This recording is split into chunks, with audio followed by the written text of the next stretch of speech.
Good evening, I am Matt Roseblade. I've got a 13-year-old son, and he came home from school the other day. And he said, Dad, we did sex ed today. It was the best day ever at school. It was brilliant. They gave us condoms, and they gave us fruit. And they didn't make us eat the fruit. They gave us lube, and we lubed up the fruit, and we put the condoms on. It was the best day ever at school. It was brilliant. And they gave us some condoms, Dad. They gave us condoms. And they gave us some lube. And he had this little bottle of lube, like a starter kit. It was lovely. He said, here you go, Dad. Here's some condoms you can use on Mum. And the horror of what he'd said, you could see it going across his little face as he started to imagine horrible things of me, his mother, and some fruit. And he traumatised himself, and he ran off and had to call back after him. No, Theo, come back! We're going to need the lube. That last bit isn't true. We're not going to need the lube. I am 54 years old. I'm far too old for all that shit. I am 54. That is the age at which I've gone from the man who could get it up several times a night to the man who gets up.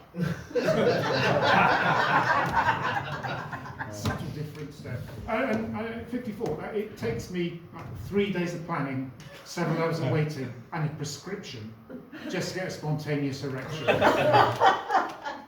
mean, I can still get an erection, but it sort of comes up quickly and goes down again quickly. It comes up quickly. Having a wank is like playing Splat the Rat. But at 54, I can bring a full 37 years of sexual experience to bear to ensure that my lover will get the very best night of uninterrupted sleep. Because there is nothing happening anymore. The libido has left the building. I have transformed, like Optimus past his prime, into being post-sexual. I have the mind of an in-betweener, but the body of an in-decliner.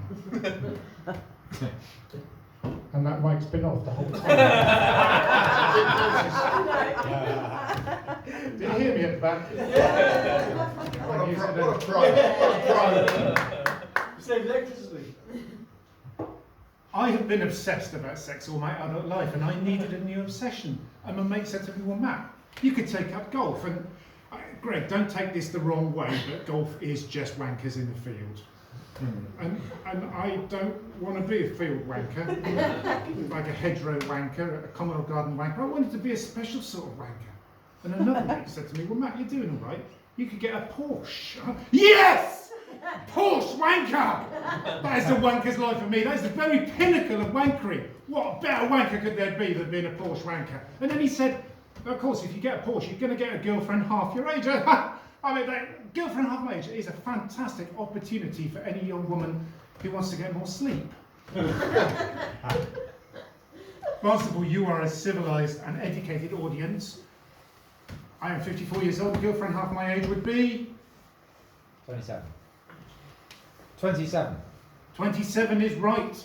Brilliant, thank you. Unfortunately, I'm actually 55, and I asked this question in South Molton the other day, and the maths fucked them right up. With that additional finger.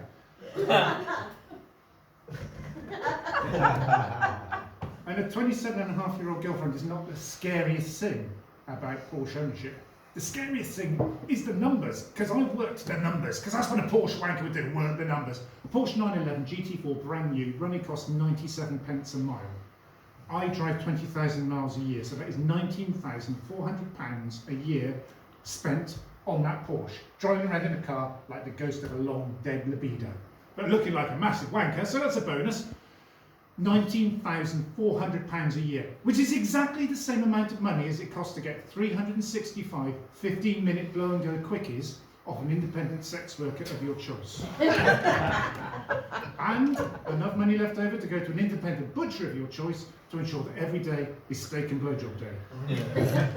Who would drive a Porsche when faced with those numbers? Anyone? Let's have a quick vote. Who would spend nearly 20 grand a year to drive around looking like a wanker? And who would spend the same amount of money to get professionally noshed off every day?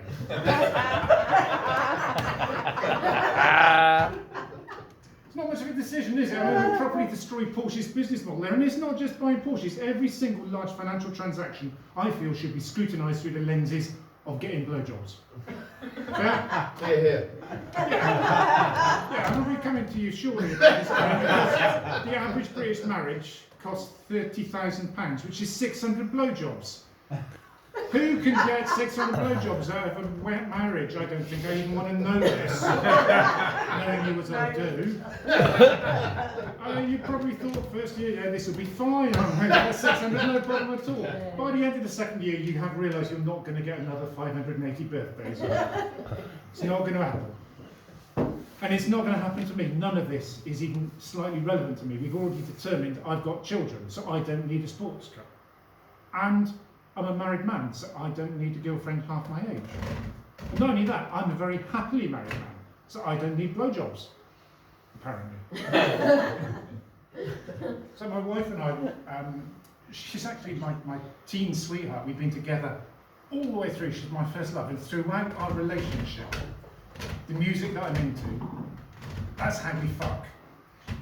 Let me give you an example. When we first got together, we were teenagers, and I was into punk. And when we fucked, it's like a punk song. It was fast, it was energetic, it was vigorous. It lasted about 2 minutes. Quite a lot of spitting. And then we got to metal. And when we fucked, it was like metal. There was lots of leather, lots of studs, lots of... You see, that one always divides the audience. Divided her a bit too.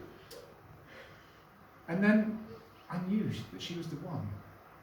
And we got married, and we had children. And everything was perfect, except the sex. The sex was properly fucking awful. That was entirely my fault, because I got into prog rock, progressive rock music. And when we fucked, it was like prog rock. Not at all nice to listen to. Turned out later it was just me that was into it. And it always needed a very long solo to finish. And now we've got it together. The kids are a bit older and we've rediscovered each other. We've rediscovered the love, we've rediscovered the passion, we've rediscovered 90s warehouse rave. Because sex at 55, it is just like 90s warehouse rave. It only ever happens on a Saturday night. It's quite often cancelled at very short notice, or not usually by a fleet of police vans. The sex at 55 is mostly like,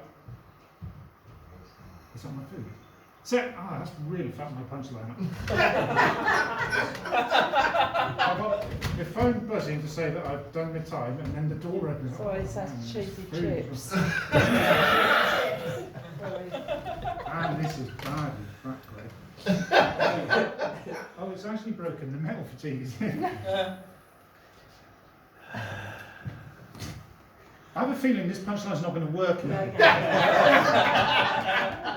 Fuck it, let's go with it anyway. Yeah. Sex at 55 is just like a 90s warehouse rave because nothing really happens until the pills kick in. Thank you very much.